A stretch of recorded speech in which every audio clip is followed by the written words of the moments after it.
Sithanda ukubingelelana sihloko ezithandekayo, sibonga uThixo osigcinileyo wasithumela phakathi kwalona leli iviki elidluleyo.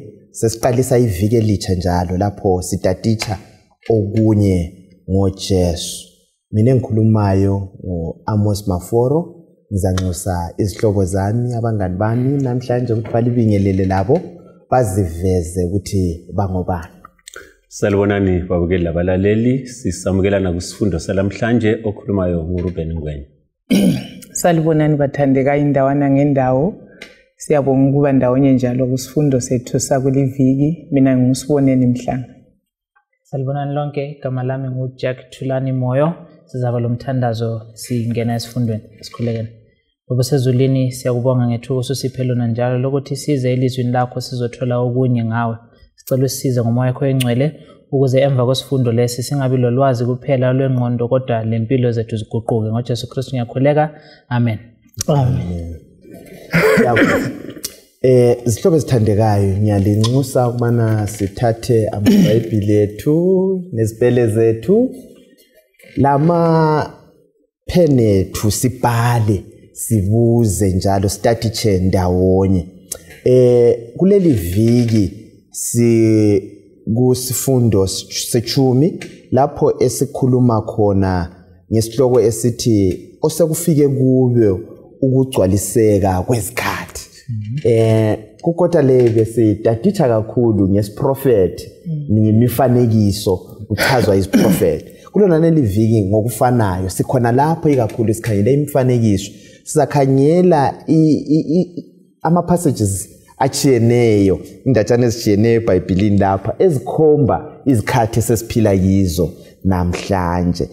Ngizacela ke mhlobo usibalele lapha uKorinte wakuqala ngo10 ivesi ngu11 12 lapho okulesihloko sethu njalo bese sisusele khona phana indaba yelo. Verse 11 ethi izinto lezi zenzakala kubo njengezibonelo njalo zalotshwa njengezixwayiso kithi osekufike kubo ukugcwaliseka kwezikhathi. Verse 12 ngakho uma licabanga ukuthi limi liqinile qaphelani ukuba lingawi. Hey, indaba emnandi le thathekisayo ngithi be ke sichazise lapha Ngwenya yibaphi laba bantu abakhulunywayo abendulo okuthiwa kwenzakala kibo. Lapha sikhuluma sikhangele isikhathi sika Noah lapho okwase ububi sobande kangaka. uNkulunkulu wase kufika isikhathi sokuthi ulaka lwakhe kumbe inkomitho yabo yazi yagcwala. Bangamukeli ivangeli ngalela leso sikhathi kwaze kwafike ukuthini babhujiswe. Okay, uqambe abaka Noah abanye ibaphi abantu esingaba abasendulo.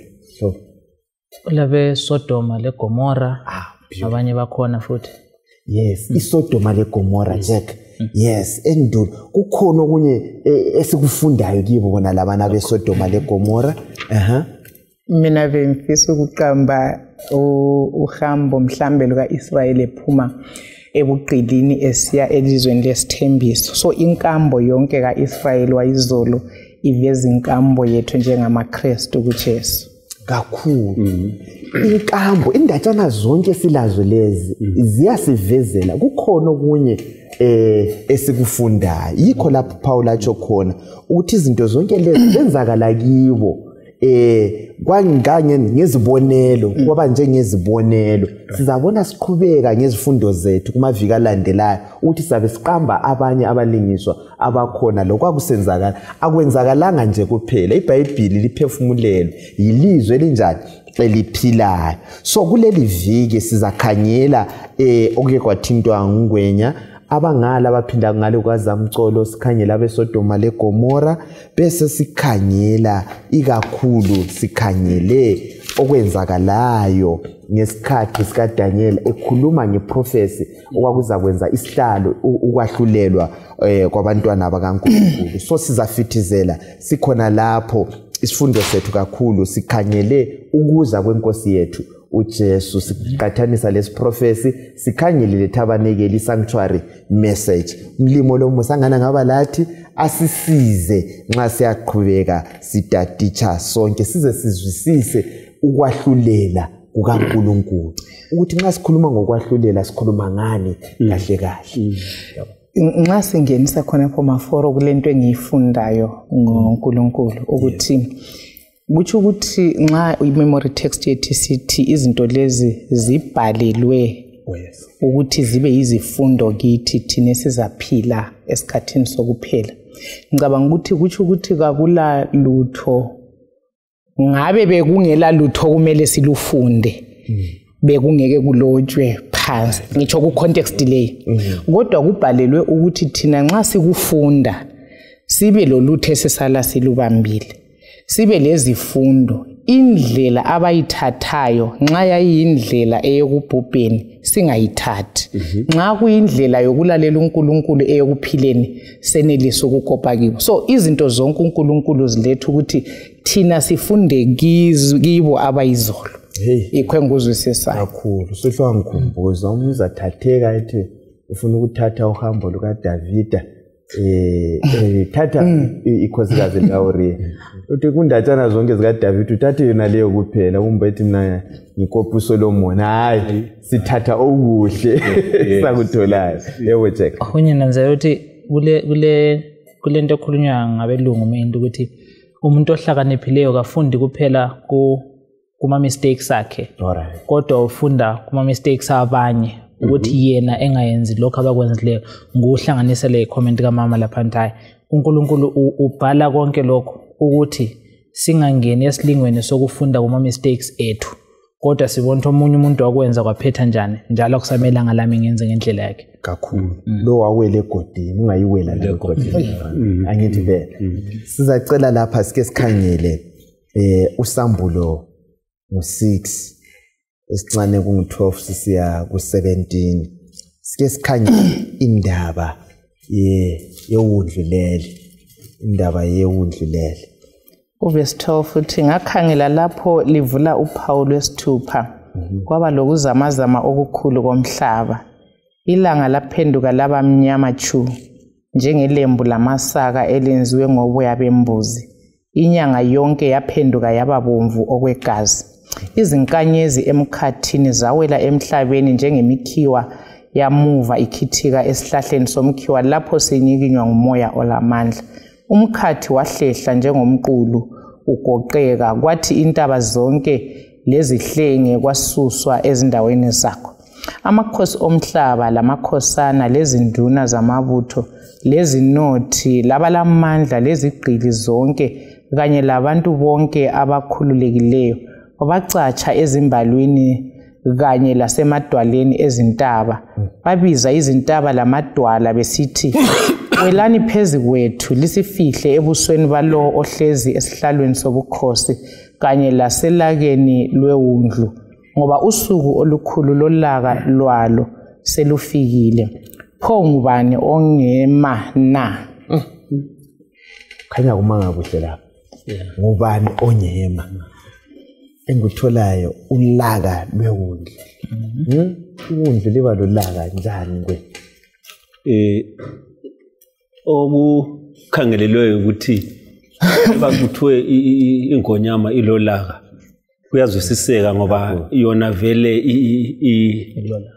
ilolaka iphila ngokuhlukumeza ezinye izinyamazana kodwa nxa sokhangelwa liwundlu elikhangelwa linyamazana ethobekileyo kakhulu lokhu ngesilungu ngesithi paradox okuveza kumbe kungani kuyaphikisana kona kusitsho ulutho ngezindlela liwundlu elizabonakala libekezele kwesikhathi eside kodwa nxa ukubekezela inkomitho isigcwele iwundlu sesibona ulaka lwayo ukuthi iwundlu lilolaka ukanti labana ababethethe ithuba ekubekezeleni kwewundlu benza izinto zalunga lewundlu bayiba abajabulayo la kodwa labana abangazange bamukele iwundlu lisese lokubekezela kwalo sebesiyahlangana lolaka lwalo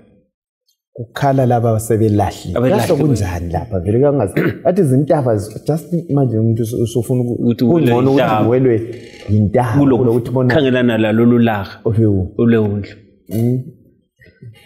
kuyanhlekisa ukuthi umuntu sebalekela iwundlu ekhetha ukwelo lidwala into yakhona izwakali vele ukuthi ubona iwundlu selisesabisa sibona idwala lingcono kule wundlu ayikhona ngoba iwundlu ubungalazi ngendlela okufakwe ngayo la iwundlu bebelazi but bebengamelelanga ukubona iwundlu ngendlela sebelibona ngayo khathesi selilolaka now inkinga isekutheni bona abayamukelanga iwundlu ngesikhathi iwundlu lisabancenga now sebebona iwundlu selilo mfanekiso omunye oguqukileyo ngoba ngesimo sabo sokulahlwa kwabo laba bangalahlwanga ababoni iwundlu lisesabisa ngoba baliyamukela vele iwundlu lisabancenga ngale so inkinga esekutheni iwundlu bayalazi kodwa abalikholwanga iwundlu lisabancenga ubani ongema akhangela la laba bantu bakhanya bajunyiwe alright ikuza kwewundlu ayikhona abajunywanga ngoba bengakwazi babakwazi ukuthi iwundlu lizabuya right bona basebengasakukholwa ukuthi iwundlu lokho abakutshelwa ukuthi iwundlu liyabuya abakukholwanga so ngenxa ukuthi bengakukholwanga bakufuqele eceleni bekufuqele eceleni izibonakaliso ezitshengisa ukuthi iwundlu seliseduze ngenxa ukuthi bengakholwa ukuthi sebelazame belendaba laso yikho ke sebesethuka sebebona lokhu ade bengakukhangelelanga ngithathekiswe umgca wakho ukuthi kambe shuwa nxa uza intaba inganani usithi intaba ngiwela ngezindlela ukuthi isimo esebesesila sebesesingasasihle maforo kuyisimo ngoba sesibona ulaka ukuthi iwundlu lilolaka lalo ngenxa yokuthi lulaka ngaba izigaba ezimbili amaqembu amabili abona iwundlu elifana nayo kodwa abanye balibona lisesabisa abanye belibona lithokozisa ngabeza yes khona vele umuntu olungileyo umuntu othuliyo ungabona selolaka uyabe ungasamanga kuhle angithi vele ngizama ukucabanga ukuthi vele umuntu oyethuswa yi-exam ngumuntu ongabalanga alright powerful obalileyo emethusi ayilalaka i-exam leyana ngoba ubelungiselele ukuthi vele kulomhloliso ezafika ayimjumanga futhi bonke vele abajunywanga kodwa ongabalanga uyenze ngani ujunyiwe ngoba ubengalungiselelanga lokho akade kwazi ukuthi kuyenze bese kiyasine efana naye so lokho kusinika i-challenge njengabantwana bakaNkulunkulu thina esiphila esikhathini sokuphela ukuthi uJesu engakabuyi kuthi ukuthi kulamalungiselelo thize okumele ukuthi siwenze mina okungesabisileyo iresponse yabo ukuthi ivangeli leli kuthi ukuthi balizwile ngoba nxa uJesu ekhulunywa njengewundlu siphiwa isigaba lapho ahlatshiwe khona ehlatshelwa abantu so kuthi ukuthi uMateyu 24:14 nxa sithi ivangeli lizahamba umhlaba wonke kuthi ukuthi wonke umuntu uzayizwa indaba emnandi kaJesu osusisono selizwe so kufanele ukuthi nxa eyizwa abesesenza ukukhethwa kuhlakaniphileyo but lapha ngicabanga ukuthi recall ngicabanga ukuthi nxa sebejunywe sebona izinto zenzakala but kuyeze emcabangweni yawo ukuthi hayi into lesiyayazi lokhu kakukutsha ngoba uJesu ngaka bamzwanga bebengeke batsho ukuthi liwundlu kodwa indaba yokuthi ukhono wathwala izono endaweni yakho wakufela wozuzuza impilo bake bayizwa ende kabenzanga lutho ngayo uJesu ke wathinta lapha ukuthi kabakholwanga ngoba uJesu isipho lesi siphiwe wonke umuntu so ukulahlwa lokuphila kuyeme kuthini umuntu uzakwamukela njani leso sipho. Ngithintwa ngumbuzo oyevesi egcina uthi ngubani ozakuma. Na ungafunda kuPsalms mina ngu24 uthi lo lezandla ezihlambulukileyo. Uhlambuluka kwezandla ngezindlela kuyizenzo ezinhle and ohlambululayo nguJesu. Izindlela aba ilundu lisahlambulula ngabalamukelayo iwundu labahlambulula. Nxa sebehlanjululiwe sebesanelisa ukuthi bame balibone iwundu ngoba bona le wundu sebefanana. Esikudinga liwundu yokuyatsho ngala sime ukuze singamelani lolaka lwewundu lelo. Sike sikhangele indaba yena leyo kwathinta uMateyu 24. Ake sikhangele u36 to 44. Kulokunye esikulethelwa lapha uJesu echasisa isikhathi sokuyaphela leso ukuthi sizabe sinjani.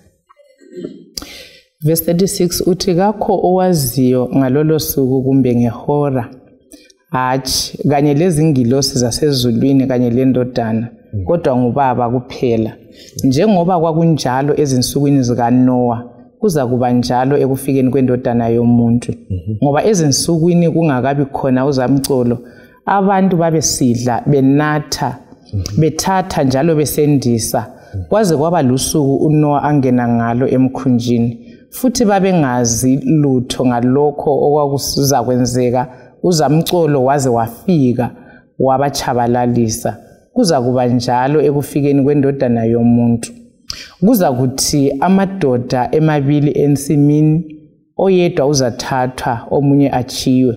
Kuza kuthi abesifazana bebabili bechola ngomtshina wezandla oyedwa uzathathwa omunye achiwe. Ngakho ke lindani ngokuba kalikwazi ukuthi inkosi yenu izafika ngaluphi usuku. Kodwa zwisisani lokhu uba umninindlu wayekwazile ukuthi isela lizafika ngasiphi isikhathi sobusuku ngabe walinda kaze avumela ukuthi indlu yakhe iqekezwe. Ngakho ke lani hlalani lilindile ngokuba indodana yomuntu izafika ngesikhathi leso elizabe lingayikhumbuleli sona. Nansi isikhathi uJesu la fundo bani sizitholayo kungxoxo yakhe lapha labafundi efundisa ngendaba kaNoah lokwenzakalayo ngale kukazamcolo. Ofika uqala kimi ukuthi kule imicabango ekhona ukuthi iTestament elidala alisebenzi. Right.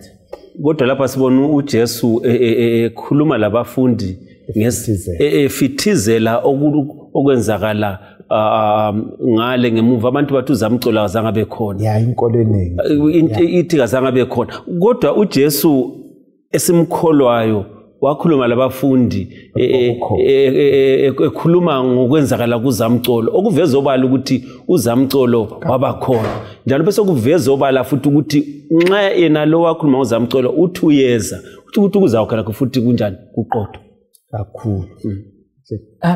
Nanzelela mbuyela ku-example engiqeda kuyifaka ukuthi abantu kulokuthi belungiselele ukuza kukaKristu baphatheka ngezinto ezingekho zimbi zona ngokwazo kodwa bazenza kakhulu okokuthi abasalungiseleli into eqhakathekileyo.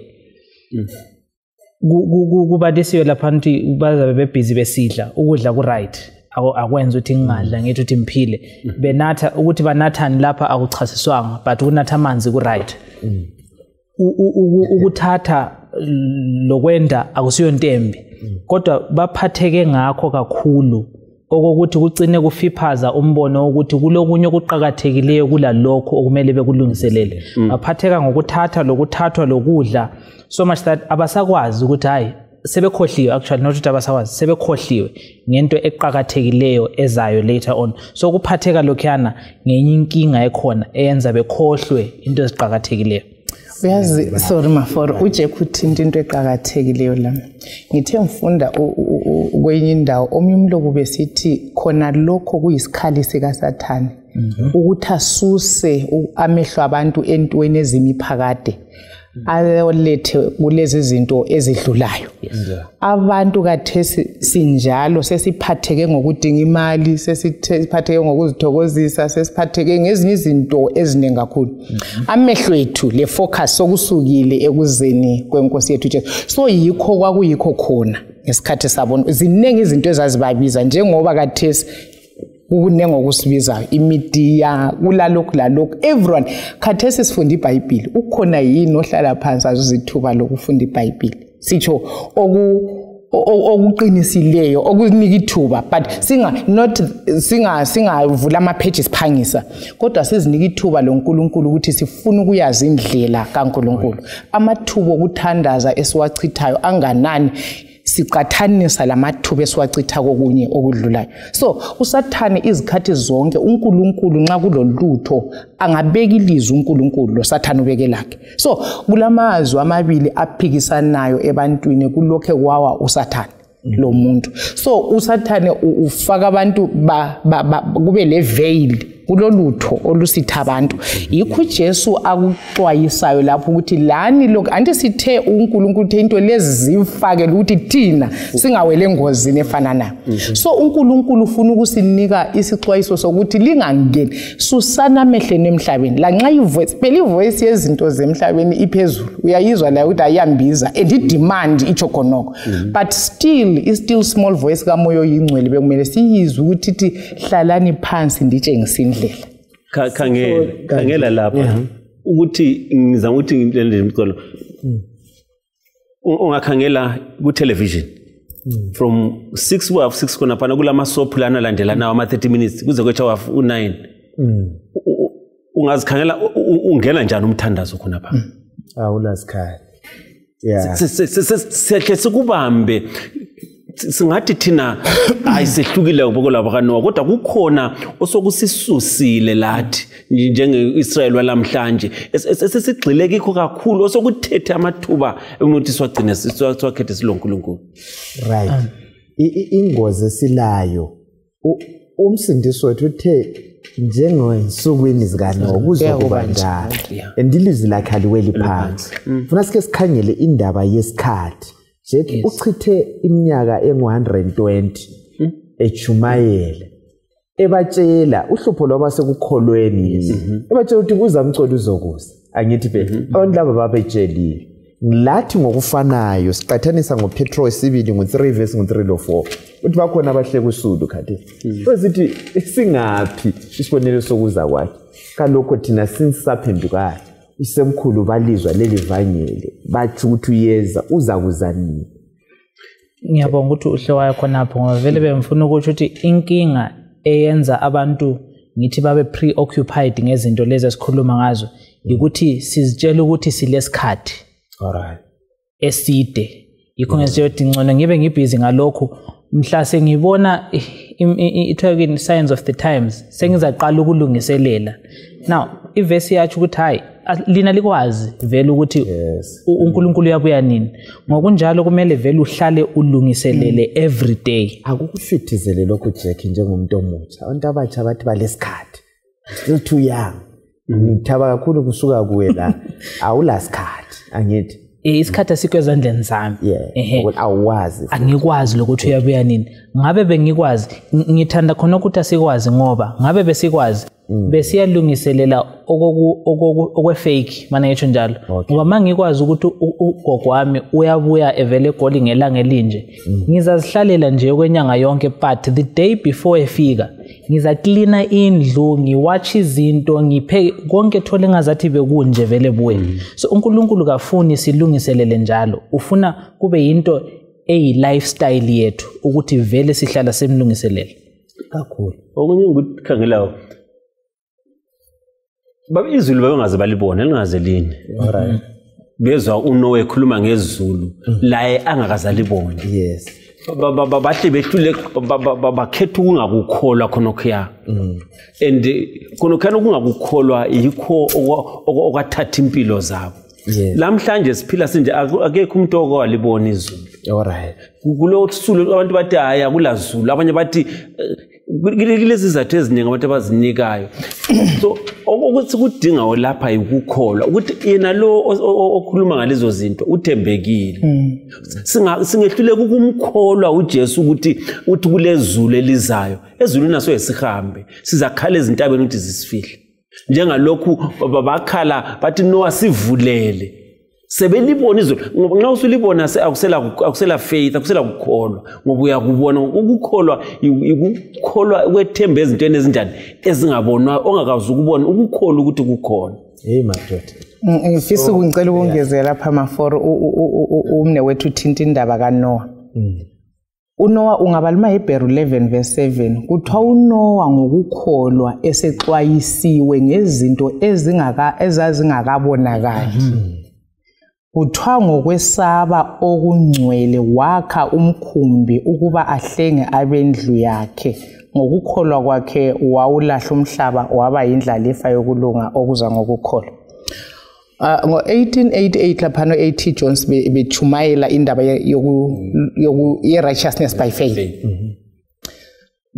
bachaza ukuthi ukukholwa ikuthatha uNkulunkulu elizwini ikuvuma ukuthi uNkulunkulu angakhuluma ulutho ulamandla okuloyenza yes ulamandla okwenza so uNoah uNkulunkulu emtshela ukuthi kuya kunoza umcolo loba wayengazakane anti kuthiwa amanzi kwakusiba amanzi yes so kwakumele uNoah akwenzayo ukuthi wabakwazi ukuthi ilizwe elithe kuya kunizulu liphume kuNkulunkulu yikho ukukholwa esikudinga ensukwini zokucina asikaze sibe sezulwini kasikaze sithini kodwa ukukholwa esikudinga kwamadoda endulo avuma ukuthi izithembiso zikaNkulunkulu ziqinisile ngoba uNkulunkulu kaqambi manga so bekumele ukuthi thina njengabo siphume emhlabeni odlulayo sibe sesifuna umuzi esiwuthenjisiweyo ongcwele ngoba uMose oNoah babekukhangele isithembiso uNkulunkulu asikhulumileyo kuphela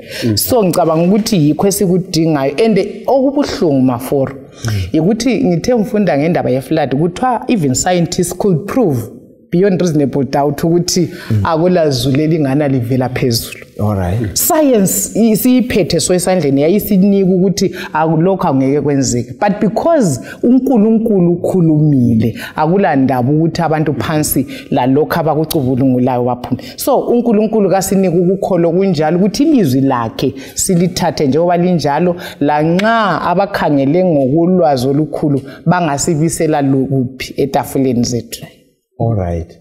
So ikuthatha uNkulunkulu ngokwelizwi lakhe angithi uNoah wenza okufanayo. Siqhubeka lapha indaba leyi ibhalelwe thi.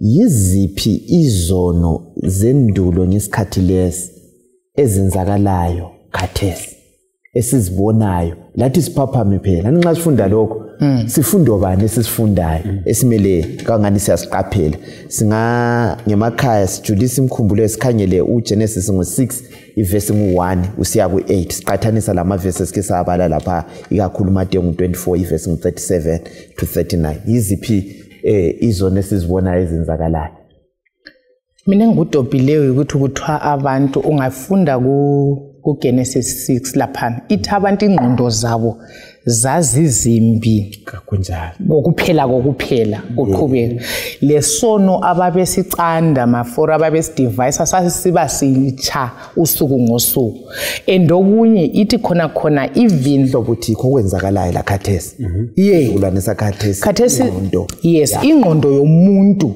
icabanga ububi lokona khangela ukuthi crime khathesi iwickedness iqonga njani abantu bacabanga ukubona even ingqondo zabantu ukungcola kwazo so yikho same conditions ezazingale mina ngiyazinanzelela ukuthi zikhona even forgetful ukukhohlwa uNkulunkulu ukuba hard hearted ukuzifunela mina okwami ngizicabangela okwami lokuzisuthisa mina yikho esikubonayo khathesi nguba nolendaba lonkulu ungani indaba yokukhonza indaba yabantu abaphelelwe iprogram abangela lutho olungcono lokwenza but thina esilezinto ezingcono zokwenza silokunye singabe sikwenza alright ngithathekiswa ngokunye okusenzakala ngesikhathi saboNoah mawufunda ibhuku amalgamation liyakutshela ukuthi babepheka lenyamazana uNkulunkulu ayengazenzanga besebenzisa inyamazana zikaNkulunkulu ukupheka ezabo now mawukuletha khathesi uzabona ukuthi la khathesi kukhona ukuthi sesisenza izinto uNkulunkulu angazenzanga from the beginning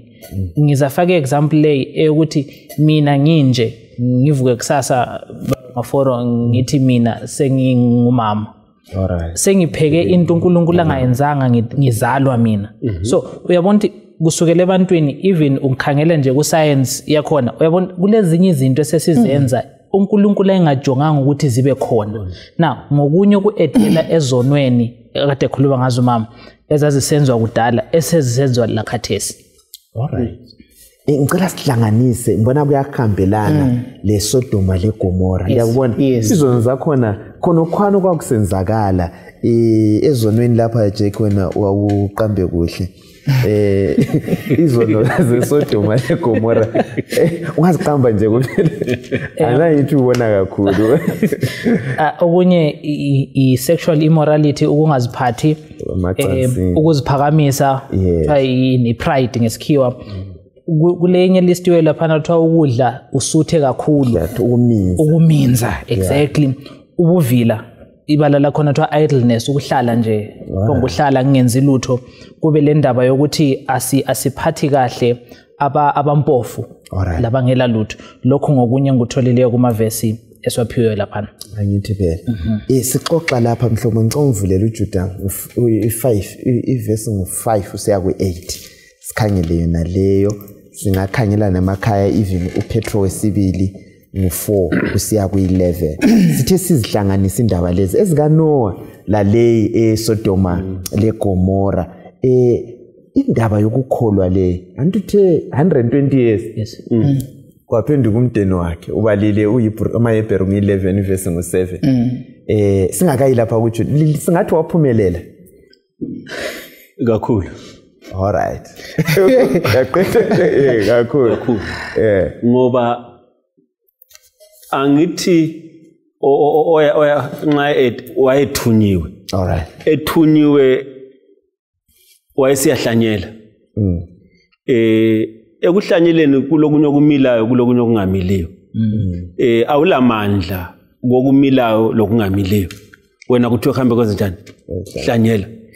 Ngezinye indlela ayisibo bodwa abasindiswayo ngoba ungafunda kuhle kuma prophet uzathola ukuthi siphiwe ngivini lo Methusela balala abanye uNkulunkulu wavuma balala uzamcola engakafiki ukuthi izulu alilahlekelwanga ngoba umpostoli Paul uthi ukuphila kimi nguKristu ukufa kuyinjani kuyinzuzo so lalo abalalayo belalela eqinisweni izulu lazuza so ngezindlela bese ngiswa lo mbuzo khonapho ukuthi kambe thina imkhumbi siyayakha yini sakhela izimuli zethu umuntu lapha uthiwa wakha ukuthi imuli yakhe isindiswe thina siyakha ngezindlela ngikutsho ukuthi kambe izimuli zethu ziyamazi yini uJesu lesithi sikholwa kuye kakhulu kumbe sakhethi imkhumbi ekwana thina sodwa wesikhathi sayagijima kuchunyayezwa abanye sikhohle imndeni yethu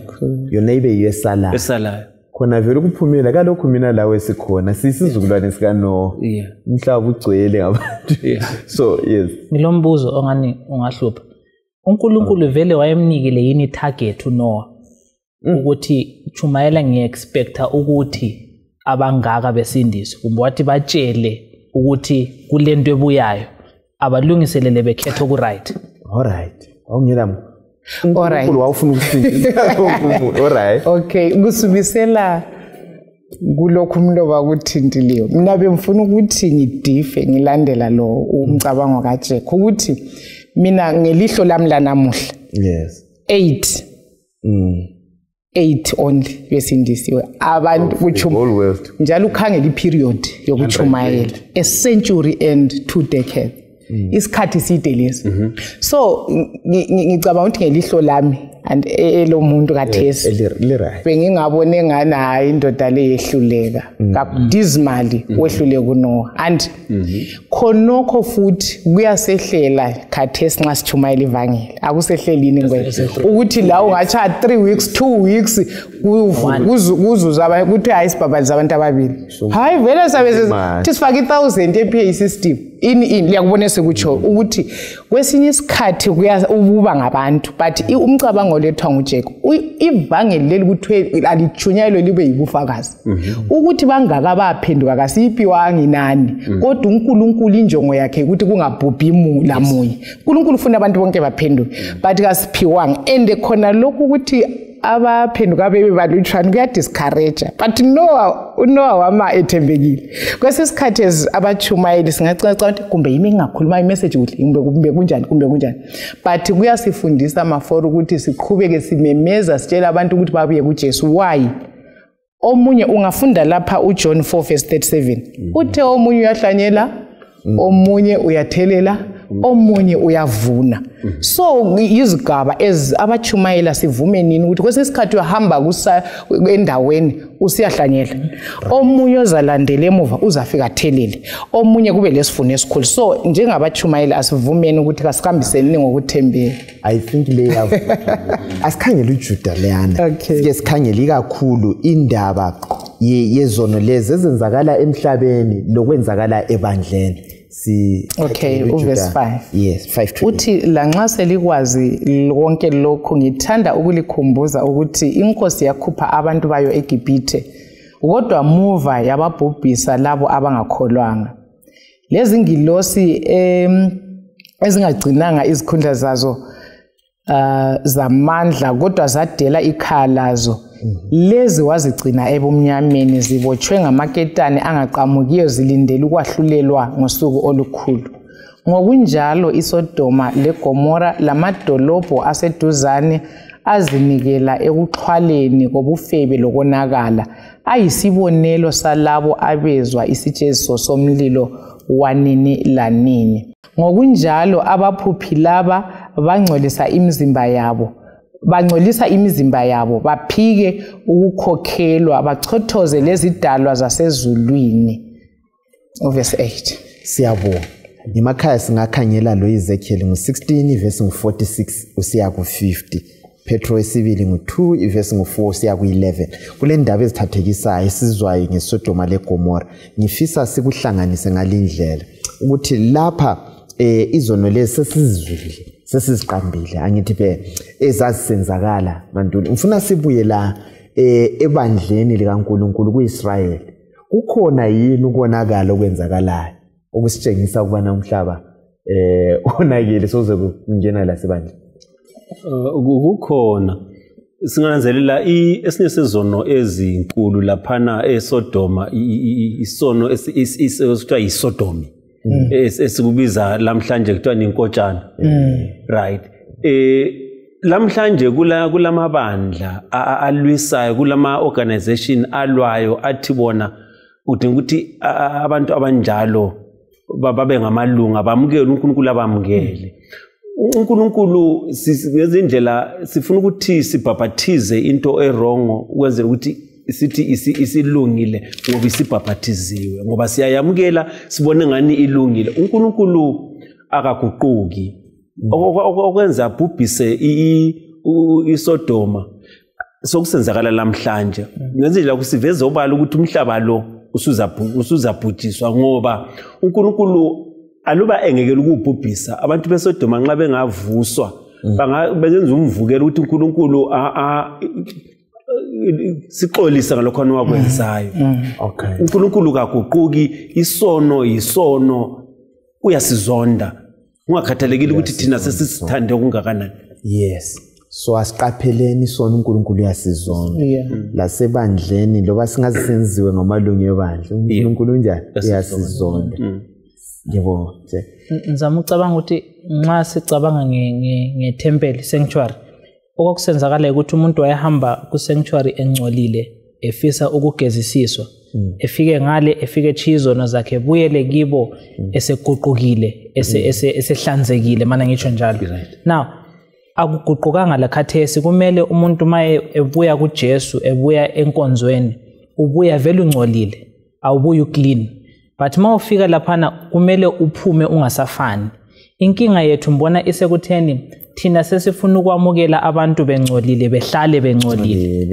bengasaguquki sibamukele ngestate sabo sithi hayi lokhu ku right ufuthi isikho uNkulunkulu akufisayo yikho lapho egcine ebhidliza abantu ngoba uyazama ukuthi baguqule babonisa indlela engcono kodwa bona bafuna ukuhlala besendaweni enjani engalunganga kakhulu siyamkhumbula uDavida wayengcole inkosi uNathan uyakhuze isono masife impela ngithi ke right ake sikhangele ukwahlulela kuka Jehova angithi vele ikhangele ukwahlulela kuka Jehova umahluleli womhlaba wonke siza kuhlanganisa ngalindlela sizakhangela ukwahlulela kuka Jehova lokwahlulela kwethu angithi vele kulenye sithi pre-advent judgment le review judgment ngizafisa sike sikhangele lezo zinto zombili mhlobo kuyadingakala yini ukuthi uNkulunkulu azichasise kithi ukuthi wenzana amacebo akhe kuyadingakala yini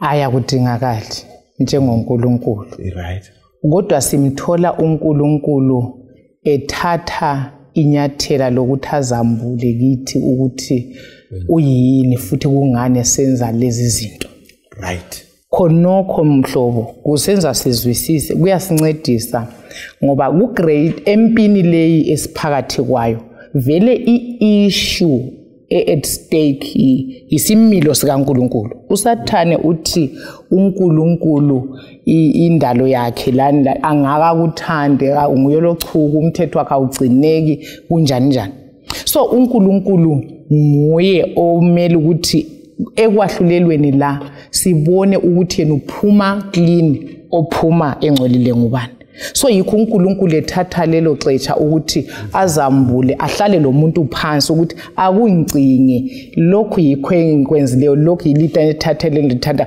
chono ukuthi uthini sike sikhangele bafowethu lapha njobe sitsho ukuthi akulandinge kodwa uNkulunkulu uyakhetha kule inyumzekeliso lapha kwenzayo ungakhangela uGenesis ngo18 verse ngo17 to 32 asisayi kwabala uzambalela ivesi lapha athi ngeke ngamfihlela uAbraham I think yes ayibala uNkulunkulu ehlangana lo Abraham kuba njani lapha kwakule ndinge kwenu uthi amazise khangela mina ngikunanzela ngalindlela kuthatha ubudlelwano bami loNkulunkulu alright ukuthi uNkulunkulu kwesisikhathi agcine ehamba omunye umganga omude but ngenxa ukuthi uNkulunkulu futhi luthando uAmos ngale uthe angisoke ngenze kambe Amos 3 verse 7 uthi angisoze ngenze ulutho ngingambulelanga abantu bami ngenceku zami ini abaprofeti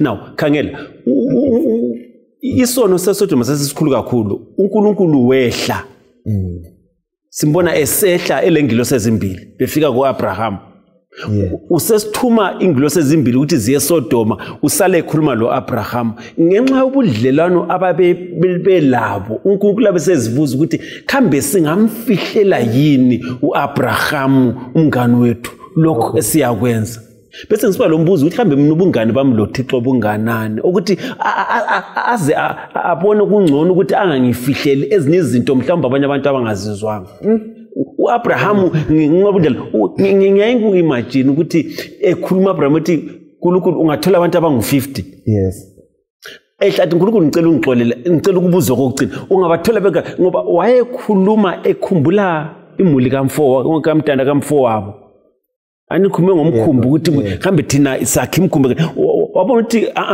ekwazi ukuza kwenzakala ngalo sithi kathi pho manje ungathola bebangaka ungathini esehla lenani wazwafika kunani yemuli kanjani yamntaka wabo ukuthi ngendlela wayekhathazekile ngokuphepha kanjani ukamfo wabo so uNkulunkulu uhamba umganga omude ngenxa yokuthi uyasithanda kakhulu yes mbona ekhanda lami ngiqathanisa uGenesis 18 lokuzayenzakala ku judgment ezabuya ekutheni uNkulunkulu uhlala phansi lo Abraham bexoxisane njengoba kushiwo ukuthi uAbraham la besebuza ukuthi uNkulunkulu ungathola abantu abangaka ungabhidliza ungathola abantu abangaka ungabhidliza eze efile like uzondisa uNkulunkulu kule ndawo afika abantu uNkulunkulu ngicela unganizondeli kodwa ngicela ukubuza.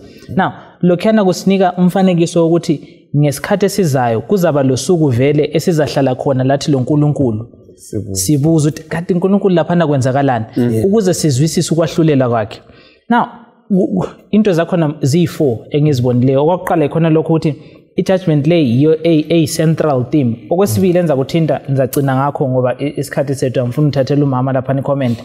Ithi i-intercession esiyibonayo phakathi kuka-Abraham lesizwe esizabhidlizwa laso ngokunye okuqhakathekileyo kusibonisa umfanekiso ukuthi lakho futhi kulo Jesu omileyo okhulumisana lo Nkulunkulu ethi hayi kulabanye abantu ngale if ungathola abanye kungayenzakalana. So lokho ngokunye esikubonayo okusenza sibone esiqale ngakho ukuthi into lezi zibhalelwe ukuthi sizwisise thina khathesi lokuzayenzakala in the future. Kakhulu mhlobo wami. Bengifuna ukuthi ngithi ukwahlulela like ukukhulumisana kukaNkulunkulu Abraham kuyisitshengiselo sokwahlulela okuqhubekayo phakathi kwabantu loNkulunkulu. So whether ikwahlulela kwakathesi okwabalungileyo uJesu engakabuyi kumbe ikwahlulelwa okwabalahliweyo ekucineni ku1000 years konke ekucineni kungumbuzo kuNkulunkulu ukuthi khangelanini mina umahluleli womhlaba ngingenza okubi na. Uyakuzwe ngikutsho. So into yonke yokwahlulela lokucutshungulwa kwamabizo lokuthi yikuthi iuniverse yonke izidalwa zonke zisibone kuhle isimilo sikaNkulunkulu ngoba nje uyabona ukuthi lokhu Sathane waxoshwe ezulwini. Kungani ngubani velo right ngubani wrong ngubani velo ubani kwakumele kube njani but ukwahlulela mhlobo kufaka uNkulunkulu egcekeni ukuthi uNkulunkulu yilokho ayikho khona wonke umuntu ozasindiswa lo lahlwayo asuthiseke ngalokho uNkulunkulu ayikho khona. Usambulo kubeka kucaca ukugcinene amadolo wonke ayakuguqa abantu bavume qala ngaye uSathane ukuthi hey ukwahlulela kwakho kunjani bayi kulungile kodwa sizaba leminyaka eyinkulungwane si reviewer njikalokhu chilo ukuthi sibone lathi sithi ukuthi hayi ukwahlulela kwakho kulungile. Khangela angithi lapha isimilo sikaNkulunkulu yiso esise stake ngesilungu. Now khangela i-review le yenzakala ababi bengakabhujiswa. Ukuthengisela uNkulunkulu ukuthi ufaka amakhadi egcekeni ukuthi hayi nxa ukuthi ukhona ongale engimfake ngengozi nananku uzalethwa ngapha khangela nini andikuvike pheleyo sifunde ukuthi kambe kuyini engingakubumela ukuthi ngikwenze engingakwenzanga. So uNkulunkulu ufaka ku-universe yonke ukuthi isimilo sami yiso lapho ebesisolwa lapha yisithu ake sibone nini ke lina eyahlulelana libone ukuthi lapha engiphambanise khona kungaphi. Ngitsholo Sathane kwakhe uthile ukuthi uzavuma ukuthi Nkosi ukwahlulelwa kwakho kunjani kuqondile ngezindlela indlela yonke yenziwe uNkulunkulu akalivikeli ilizwi lakho isimilo sakhe ngokukhuluma uthi sivikela ngokwenza ukwenzela ukuthi bese sisitsho thina ukuthi uNkulunkulu uqondile kumbe uNkulunkulu akuqondanga. uNkulunkulu ungikhanyelela uDaniel 9 yes ngithanda indlela uNkulunkulu yenza kanje ngoba bethinta uyenza njengomuntu othi nansi phone yami niza kunika le password yayo khangela konke ofuna ukukukhangela sibone ukuthi kukhona ongangicala ngakho uzithembe kangaka uNkulunkulu ukuthi lokho akwenzileyo kulungile okokuthi kafihli lutho kithi uze sitshengise imbali yomhlaba wonke ukuthi sibone sicubungule ukuthi kahle kahle lapha uNkulunkulu uphamanisile ngoba uyakwazi ukuthi hayi konke engikwenzileyo ngilinikile amathuba kukhona yini okunye bengingakwenza okwedlula lokho engikwenzileyo. Right, sorry, Daniel 7 in chapter 7 verse 9 lo 10 siphongo ukhanya. Siyabonga kakhulu. Sifuna ukukhanyela indaba yena leyo kwahlulela. Sigcine ngayo. Ikakhulu ukuthi kanti vele kukhangelwa ukwakuthinta ukuthi isimilo esikhulunywayo kumbe i-character ekhulunywa ngayo emele i-defend i-character kaNkulunkulu. Ngoba kucaca ukuthi oqotho mbani lapha. Yes, ngasibala. Uvesi ngo-9 uthi ngisakhangele kwabekwa izihlalo zobukhosi uSimakade wahlala kwesakhe, izigqoko zakhe zazimhlophe njengeqhwa, izinwele zekhanda lakhe zimhlophe njengoboya bezimvu. Isihlalo sakhe sasilavuka umlilo, lamavili aso wonke evutha umlilo. Ukwakugeleza umfula womlilo uphethuka ngaphambi kwakhe. Izinkulungwane lezinkulungwane zazimkhonza, izinkulungwane ezilithumi ziphindwe ngezinkulungwane ezilithumi zema phambi kwakhe. Inkundla yokwahlulela yahlala phansi kwasekuvulwa izincwadi. Verse 18. Embonweni wami ebusuku ngakhangela kwabonakala khonapho phambi kwami lo owayefana lendodana yomuntu esiza ngamayezi ezulu. Yasondela kuSimakade yesiwa phambi kwakhe, yaphiwa amandla lobukhosi lamandla okubusa bonke abantu. Lezizwe zonke labantu bendimi zonke bamkhonza. Ubukhosi bakhe ibukhosi obungapheliyo obungayikwedlula, lombuso wakhe kawusoze uchithwe. Verse 26 lo 27.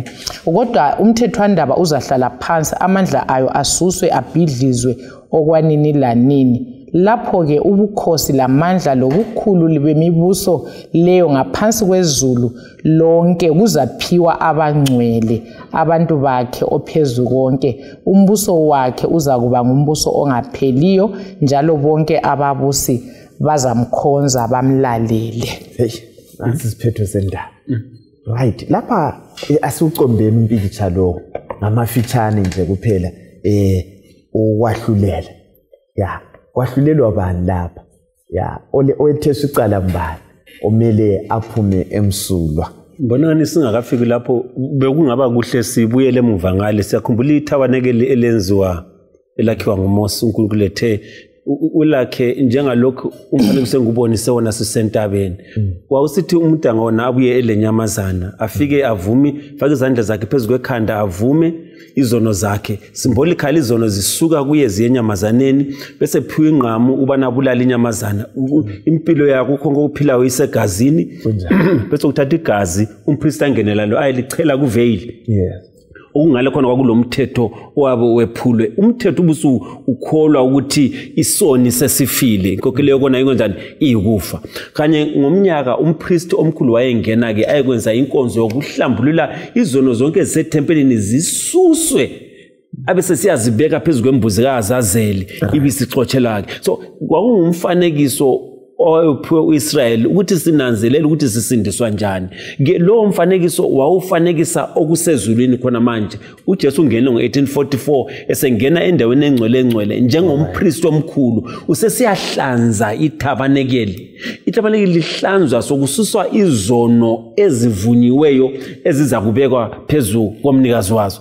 Now khangela thina ke la yithi impilo zethu ezidinga ukuthi zihlanjululwe. So singaya kuJesu, asisadingi mawundlu okuhamba la kuJesu. uJesu wafa ke emthini esifa. iBhayibheli lithi iwundlu elalisho umuntu lihlatshwe udabuka iveil laphana laphunyuka ngoba iwundlu likaThixo laselihlatshwa. So thina sokudinga ukuthi siye kuJesu ubana sivume izono ngoba sikhuluma senze nje usimele kumthethwandaba wezulu. So nxa esimele umele ukubana asihlambulule. Alright.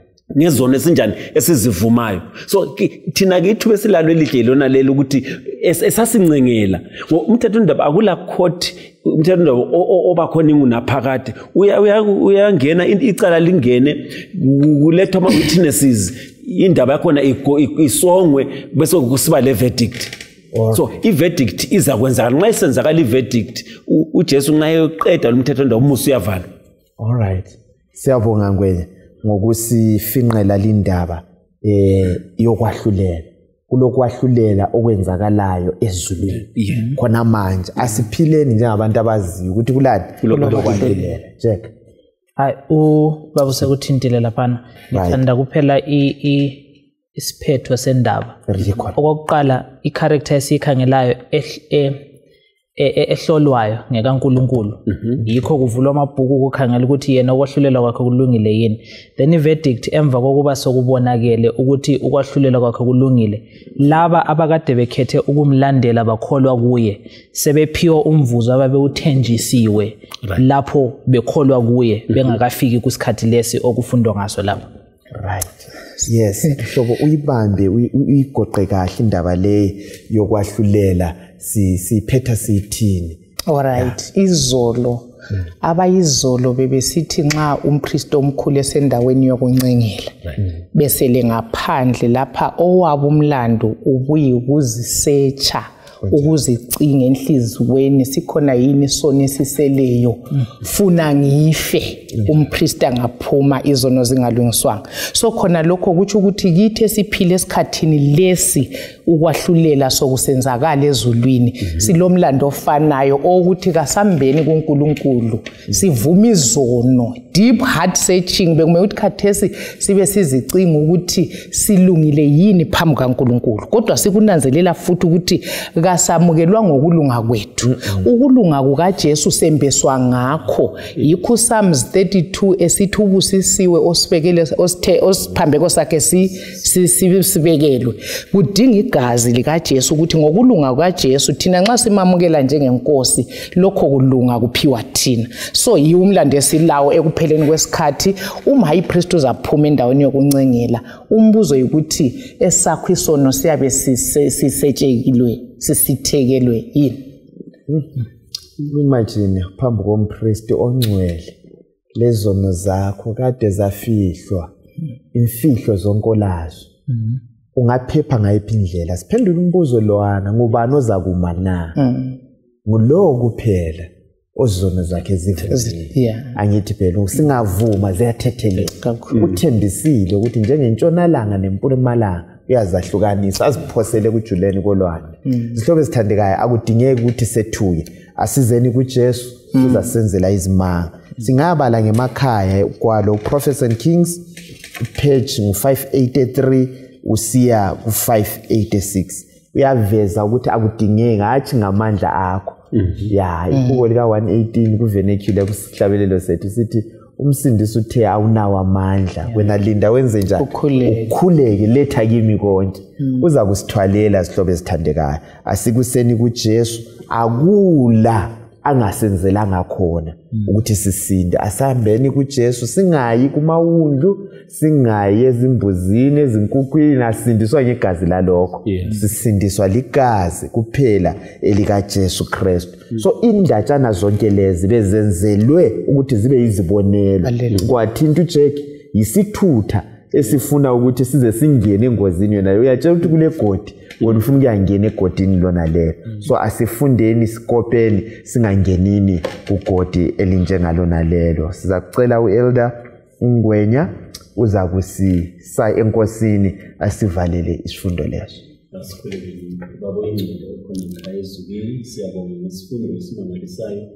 Osilethe kithi ngosuku lamhlanje esiza kithi siyisixwayiso kuba nawo okwenzakalele abantu bakho endulo ngale aluba singazange sinanzelele sizawela egodini elifana nayo lokulahlwa. Siphe ukuhlakanipha ukubana sikhethe ukuma lawe Jesu sivume izono isikhathi sesekhona ukuthi umusa nxa uvalwa sivalelwe ngaphakathi sibe sekusindisweni. Sicela konke ngokukholwa egameni likaJesu inkosi. Amen. Amen.